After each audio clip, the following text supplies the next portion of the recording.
Right. Hello and welcome to Eat, Move, Win and the musings of a bullshit queenager. Just in case you've forgotten, that is me. Today we have the amazing and very beautiful and always seems very serene Amanda Hutchison from AKP Branding Stories. And she is, honestly, if you can see this in video, I'm not even sure if you can see it in video, she is like just the epitome of just calm, seems to just float like a swan. Anyway, and that wasn't planned. So Amanda is a photographer, and we've met in person once. Yeah, A small amount of times. We have met a small amount of times, and she is one of life's just good humans, such a good human to know. So we're going to chat a little bit about her story, about her change into photography, and then we're going to talk about all things confidence, because it's such an important topic, regardless if you are an entrepreneur wanting your brand pictures done, or whether you're in a leadership role needing headshots, or whether you're just wanting to feel absolutely amazing about yourself and see it for yourself on screen or on paper. So Amanda, over to you. Give us a little of a backstory. How did you get to be doing what you're doing? Where did you come from? How did you do it? so I started life in corporate world. I actually started life in local authority. So I was an emergency planning officer, and I started the week Baby P hit the news, and I left 6 months after Tottenham riots. And I was on call kind of 1 week on, 1 week off for that whole period. So dealing with whatever emergency there was in the borough. So it was a really busy London borough, lots going on. And then I moved into the corporate world to put plans in place, and crisis management plans and contingency plans for other big corporations.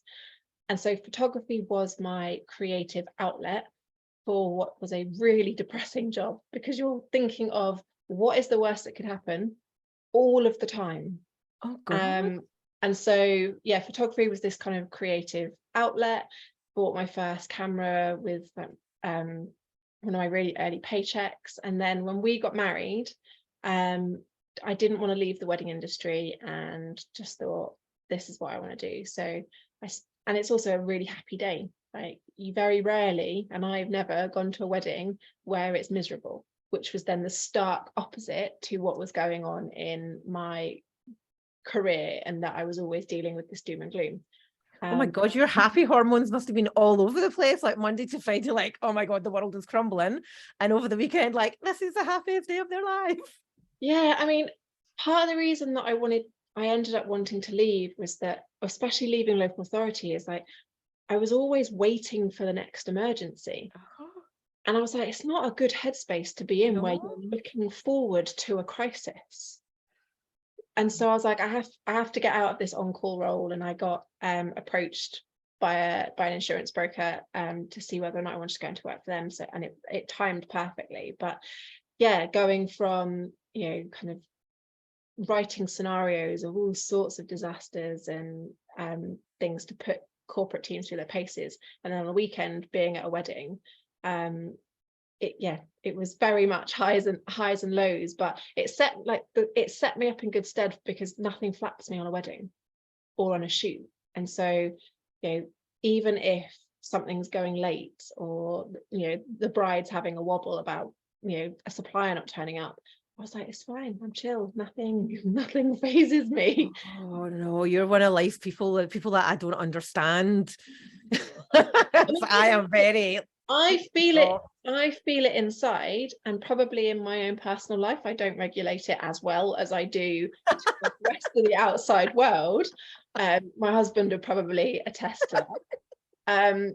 But I find if I am calm, then my clients are calm. And I only work with brands now. I've delivered my last wedding gallery, and I started getting into brands because I was taking photos of the wedding suppliers when they were on the day, and sharing those photos.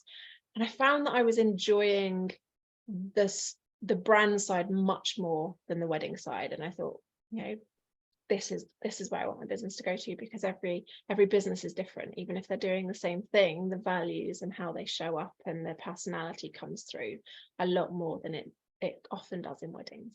Oh wow, that's pretty cool. Because I was going to ask, why do you think that is? But you know what? I suppose on a wedding, you're dealing with people, very high emotions as well, very high emotions. But then if you're dealing with the brand side of it, they're used to doing what they do throughout a wedding, and it's that kind of and also connection that you would have. I think a lot of couples do what they think they should do for a wedding.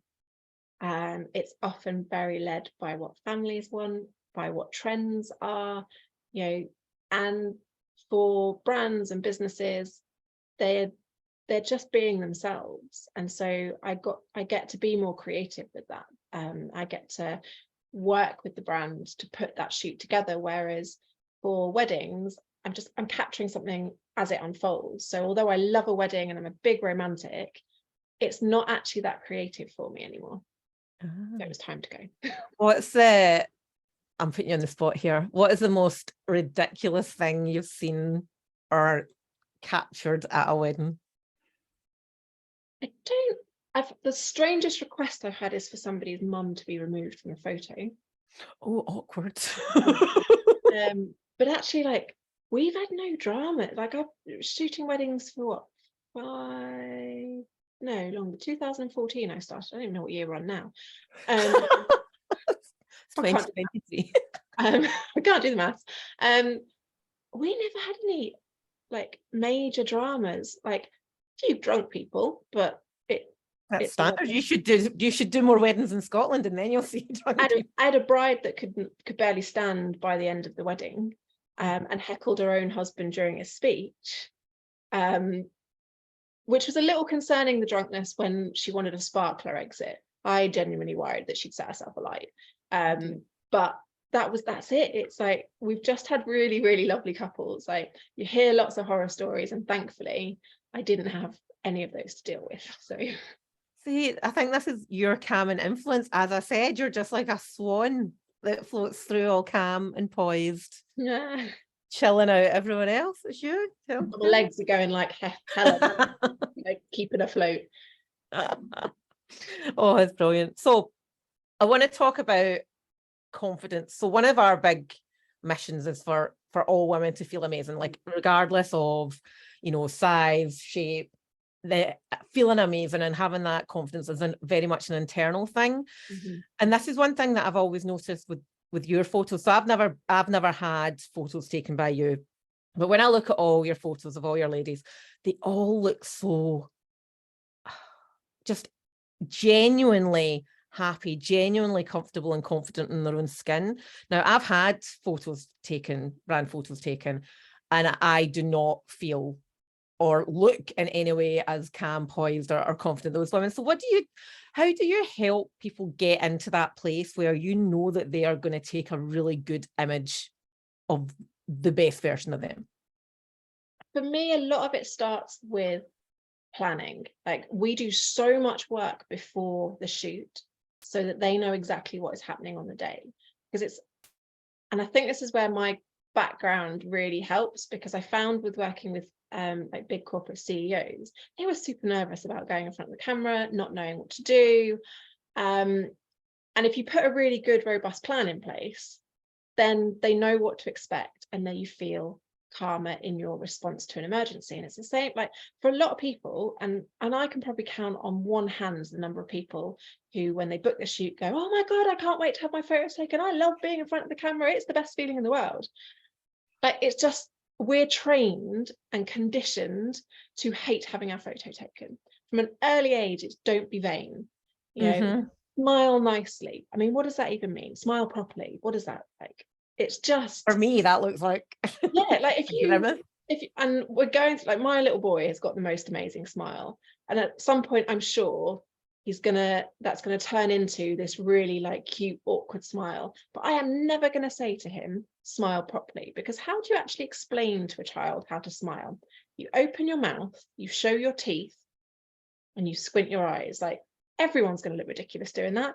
A child will do that, and you have, like, it's so ingrained in us to be critical of how we look, especially as women. But actually, the people who are most nervous in front of the camera have been my male clients. Oh, is that right? Yeah. Because then I think the whole, oh, I shouldn't like this. I shouldn't have my photo taken, and it all becomes this like macho bravado. But we put a lot of planning into it. So we go through their brand, what they're using the photos for, clothing, styling, location, props. I put together literally a document that says you have to pack this. These are the shots that we're sort of taking. This is the mood board. This is why we're doing it. So by the time they get to shoot day, everything is planned. We've got backups. We know what's going to happen if it pisses it down the rain. Like, there is nothing left to worry about. And then the other thing that I try and get my clients to do is take themselves out of it. So you're not having these brand photos for you. You are having them for your business so that you can help more people in whatever it is that you do in your business. So it's actually bigger than you. It's not about just getting some pretty photos of you. And it's the same if you're having headshots done in an employed role. It's more than just you. It's about showing people who you are and what you can do for them. And then it's actually not about you, it's about someone else. So you feel less of a tit then, because you're not thinking about you. And those first few moments in front of the camera are going to be awkward. And those photos will never show the light of day, because they are always the awkward ones. And they don't show you who you are, because it is weird. Like everybody, like most people, I feel weird in front of the camera sometimes. So it is just trusting the person who's taking a photo. Find the right person to take that, like, who makes you feel comfortable even when you're talking to them, and and trust them. Just hand all of that over to them, and then you know that you'll get a good photo of you because they got your best interests at heart. I suppose that's a really good tip as well for, like, if you're not getting photos taken as a brand shoot or as a headshot for your role, even if taking family photos, like so many women tell me that they don't have any photos of them with the kids because they hate getting their photo, or they're just stuck at the back and it's a floating head. And that's a good tip, I suppose, is taking yourself out of this is not about you. This is about capturing a moment in time, an important moment in time, a moment with your kids, whatever it is, for them to look back and to share with them, their kids. And, you know, that's actually quite a good wee insight that you've shared. And that's actually something that's really important, something I've had to be conscious of. And I've had to say to my husband, I need you to take photos of me with Jack, just doing things. And so it was his birthday yesterday, and Hutch took some photos. I mean, 6 o'clock in the morning, I'm in my dressing gown, no makeup on, hair piled up on top of my head. I was like, and the first thing I did when I looked at it went, oh God, I look rough. But I was like, Jack's not going to care. Like, he's just excited that there's this big balloon of a digger. And it's showing that I'm there. Whereas I take so many photos of Jack during the day, or with Hutch. I was like, I need to be in some of them too. And you don't want your kids to look back and have an album full of photos and mum is always behind the camera. So this is for any dads listening. Pick up your phone and take photos of mum with kids, regardless of what she is doing and how she looks. She'll thank you for it. Little videos, because we're not in enough. That is so true. That is so true. I've had to say to my husband as well, like, going to take some pictures of me, and we'll pose and do this. Like, no, just pictures of things that we're doing, like if we're having a cuddle or we're holding hands walking down the street or we're chucking stones in the sea, it doesn't matter. That is, I didn't think it was just my husband, so that's good to know. It's I just don't think they think of it the way that we do. I know my husband thinks, he sees people, like if he sees me doing a selfie or something for the gram for work, he's like, oh, look at you, you're so vain. I was like, no, this is what it's all about now, being visible. And all the platforms everybody is so visual. And it's like, I don't even mind taking pictures of myself anymore. And like, I've got a wonky face and it looks like it's made out of rubber, but that's me now, and it's out in the public domain. You know that you can't change it. So, and I take pictures of him and he's always got the same pose. He sees the camera and he always does this weird one eyebrow, like Dr. Evil. What are you doing? Like, just look normal. He's trying to be Dwayne Johnson, The Rock. He's just. Have you ever seen a picture of him? That's The Rock's classic, like one eyebrow. I can't do it. I can't raise one eyebrow. No, I can't do it. I don't think my Botox allows me to do it either. Yeah, but it's so true. Like getting in the photos, no matter how crap you think you look, because it isn't about you. And yeah, it's nice to look at nice photos of yourself and going, yeah, I look amazing, I feel amazing. But when you're sitting in your rocking chair 30 years time, looking back, and all you've got is pictures of the hubby, the partner, and the kid, and there's nothing of you, it's like almost I wasn't even there. Might not even have been there. Oh, that's quite sad thinking about that. I might have a wee greet myself now. Anyway, right. So you said, right. So we talked about, you said you don't feel overly great getting your photo taken. So how do you have you had your own brand shoots done? Yeah. So I've worked with a few photographers. They've always got great results. But there are two photographers particularly that have really kind of stuck. So one of them is she is a really, really like amazing wedding photographer. And I needed some photos for the wedding business, and she took some of me in Hutch, and it's very like blogger lifestyle, and she has this ability to just make me do things that I never in a million years doing. We went to an event, and they had this like glass catwalk. It's a wedding event, like a big showcase of suppliers, glass catwalk filled with flowers. And she was just like, just walk down there, take some, and I'll take some photos. And I got halfway down, I was like, what am I doing? This isn't me. She just has that sort of way about her. And then the photographer that I use now more regularly, she's actually moved to the States and she's coming back in the summer. And I was like, I need to book one of your mini shoots because I need a top on of images. And yeah, I still have wobbles about how I look at the photos and I go, oh, I don't want my arms in that, or I'm post baby weight and all of those things. And actually I get Hutch to look through the photos and he takes out any that he knows I'll categorically hate. So I never see them. But I also know that Bride gets me. She understands where I'm coming from. She understands my brand. We've become really good friends. She just makes me feel comfortable. And so I just trust her. And I just go, this is what I want my brand to look like. This is how I want to come across. I know I'm going to feel like a tit, but I just need to do it anyway. Because I can't expect my clients to show up if I don't. Yeah, that's absolutely true. So what do you say, right? Say to your own clients then, who have got this whole, I feel like a tit. How do you help? What do you do with them in the here and now? They turn up, got the hair and makeup done, got the nice clothes, got the props, they're at the door. For some reason, I think it's a door. I think it's because we had a conversation about Instagrammable doors. Yeah. And interestingly enough, on one of my dog walks, there's a lady that's just had a baby pink door installed with a lovely wreath and black and white tiles off her path, which is very unusual for where I live. And I was like, I wonder if she'd mind if I took a picture of her door and sent it to Amanda. As long as you're standing on public pavement, I don't think they'll mind. Yeah, right. So give me 3 things that you would do right in that moment to help somebody not feel like a tit. So I actually we just talk. Like, I don't put the camera to my face the minute that they arrive.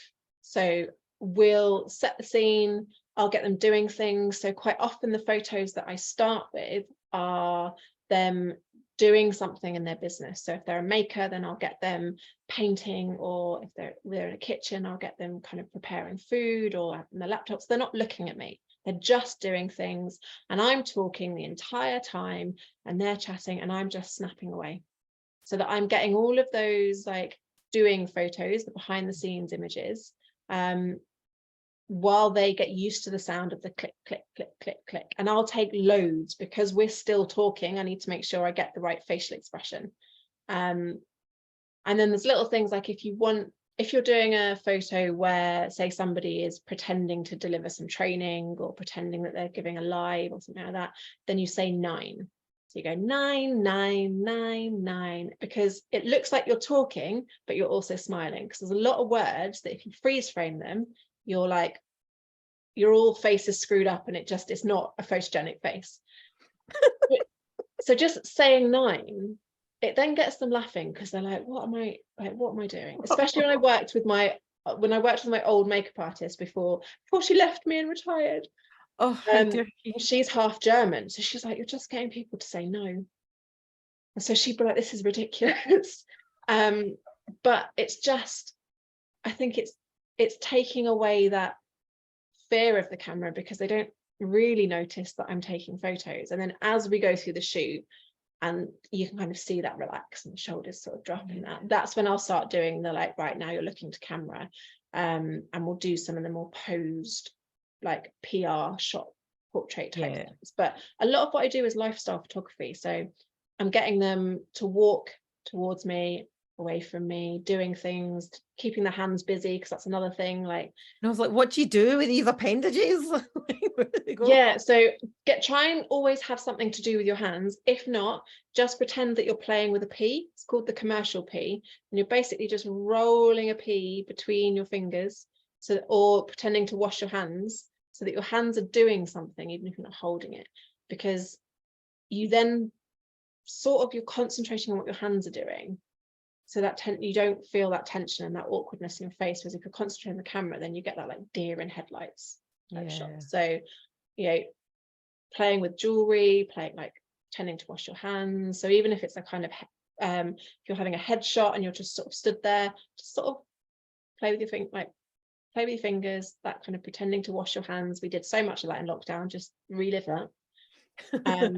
So that you're keeping some shape in your arms, so that you're not kind of wooden arms down by your side, and you're just a bit more relaxed because you're doing something.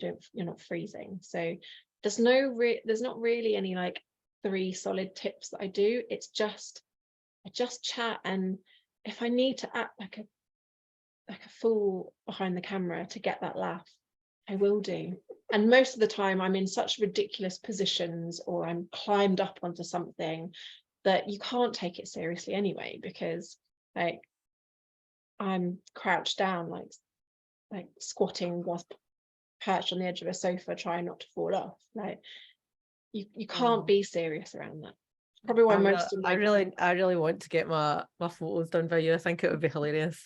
I think we'll spend most of the time laughing. Yeah. If we're in the same room, like all we do is laugh. Even in the escape room, all we did was laugh. Oh yeah, so Amanda and I bonded in an escape room because we're both very driven to win things. We're like, we're gonna win this. We were very strategic in who we pulled into our team. It was not an option to lose. When I came back and I told my husband, I was like, it was so good because I was with people that wanted to win, and being in that environment is just so empowering, because you don't feel like the freaky deaky one that wants to be. So it was so nice to just be in the environment. It was so much fun. It was a lot of fun. I came back and said the same thing, because I went into it really worried that my competitiveness would come out too strong, and people would get annoyed with me. And I was like, I've met my kindred spirits. It was like we had a team of them. Oh, it was so fun. If you've not done an escape room, highly recommend it. It's so much fun. I've only done 2. I've done that one, and I did one with my husband and little boy and at Hogmanay, and it was easier than the one that we did. But yeah, it was good. Right, okay, so if I had to give you a loan of my magic wand, and you got to use that magic wand with your clients, and you could give them anything that they wanted, what would it be? It would be the self-confidence to show up. Like, I wish that my clients could see themselves the way everybody else and I see them when I'm holding that camera. And that's what I'm trying to do when I'm taking the photos, is to like, and people have said, oh, but that, like, when they've seen the photos, it doesn't look like me. And I'm like, it does. That's what that like happy energy and that sparkle in your eyes is what we see, and what I would just want all of my clients to feel that feeling, like to know that they are incredible, wouldn't work with them if they weren't. Like, it's too much hard work. I'd recommend them to someone else if I didn't think I could get a good photo of them, if I didn't click with them and I didn't see like how amazing they were, then it's not fair for me to take their photos because I won't do it justice. Yeah. So I want them to see themselves how I see them and have that confidence. Do you know, I think that's really interesting. So I'm nutrition, you're a photographer. Mm-hmm. We have the same goal, that we want all our people to feel amazing. Yeah. That's so cool. Yeah, we're in the same business of, we're here to help people feel the best they can about themselves, just in different in different facets and different areas. I feel a collaboration. Let's do it. No, I think it is really interesting, and that's the whole point. Is, you know, it doesn't matter. Like, yes, I do a lot of stuff about weight loss if that's the goal for somebody, but that's not the goal. Like, so many times at the end of their coaching journey, so many clients say, do you know what, the weight loss was great because that's why I came, but that's not even a consideration anymore. It's how you've made me feel, and I just want to feel this way forever. Oh, which is amazing. Oh, because I get a lot of people saying to me, oh, I'll have a shoot when I lose the weight. I'm like, losing the weight won't change how you feel. No, it doesn't. It doesn't. You know, one of my very first shoot was for my 40th birthday. So I had just left corporate myself, and I was super, super fit, and I was super, super lean, like I was proper ripped. So my very first proper shoot was me in a sports bra and booty shorts in the middle of a gym that was packed with like what I thought as being really, really fit and really, really lean and really, really muscular people. And I just felt like this wee tub in comparison. I was a size 8 and I had hundreds of muscles. Like, my photos look amazing, but at the time, it was the best shape I've ever been in. But at the time, I still felt short, frumpy, and tubby. Like, so you're absolutely right. It's not about what's going on in the outside. It's what's going on the inside. And that's the main part, isn't it? God. Anyway, right. Where can people find you? How do people get in touch? And can you offer them anything? So I am AKP Branding Stories .co.uk or AKP Branding Stories on Instagram and on Facebook, but I don't do a lot on Facebook. I'm more of an Instagram person. I can handle one platform at a time. And she likes photos, so it kind of makes sense. Yeah. I'd say if you're a business owner, then I've got a brand photography starter pack that's got must-have shots for your business. It's got some stock imagery and it's got a shoot plan checklist in there. But generally I share a lot of kind of tips and bits on my Instagram anyway. So there might be some posing bits or just things about lighting and things like that if you're taking your own photos. So just come and follow me. You can see behind the scenes and what goes on a shoot if I remember to film behind the scenes. I normally do I'm on my way to a shoot, it's going to be so much fun, and then I get to the end of the shoot and go, oh crap, I didn't film any of it. I'm too in the zone. I need a behind the scenes assistant. That's what I need on shoots. I need someone who can just come along and do the social media bit for me, so I can then just get stuck in on the shoot. Do the bit that you love. Absolutely. Oh, and are you doing a bit of a UK tour over the summer? I was calling it a UK tour. Let's face it, at the moment it's an England tour because I couldn't find any Scotland houses, but a couple have come onto the market. So I'm hoping that next year I'll do Scotland because I ran out of dates. But yeah, so you see all of these like beautiful at-home brand photos. They're never in someone's real house. It's in a hired house. And there are people that own these amazing houses that rent them out for shoots. And so I have found 11 houses that I am touring through during the summer up until October. And I'm doing 4 shoots a day at each of these houses, and doing I've got Paula, who is my right-hand woman, coming along, and she's going to be doing like B-roll lifestyle video footage to create a reel for the brand that I'm shooting. So you'll get some kind of like little behind the scenes videos of you as well. So yeah, that's cool. I'm not gonna lie, until probably only this past year, I found out that these houses are not people's real houses. Yeah. Genuinely thought people just lived in houses that were much cleaner than mine. No, and a shoot house is much better. Like, even if you keep on top of all of your kids' stuff in a house, like it's easier to go to a shoot house because someone does the cleaning for you. And you don't have to move everything out of the way. They're generally bigger houses, so you get the space. And also, if you're wanting to do kitchen shots, then you need a kitchen island. And a lot of people don't have kitchen islands. They have a galley kitchen. So like when I had my first brand shoot with Bri, I needed photos of us making cocktails for another bit of the business. And I loved my kitchen that we had, but we don't have an island. It was a really long, narrow kitchen. So I hired somewhere to use. And it's just, yeah, you get all of that kind of on-brand imagery without having to do the cleaning. And if you want privacy, like some people don't want their own home shown, or they don't want pictures of their kids shown, then a shoot house is a really good option as well.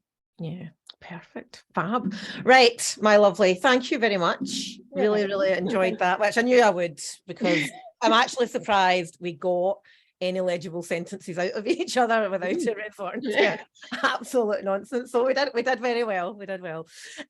So everyone, if you want to know more about Amanda, head over to AKP Branding Stories on Instagram, and honestly her photos are literal lifestyle porn. Like she takes stunning photos. Everybody looks amazing. Everybody looks all pulled together. The venues are absolutely gorgeous. So yeah, go and give her a wee follow. Alrighty. Right, thank you so much for listening, and you will hear me again in our next episode. Take care, everyone.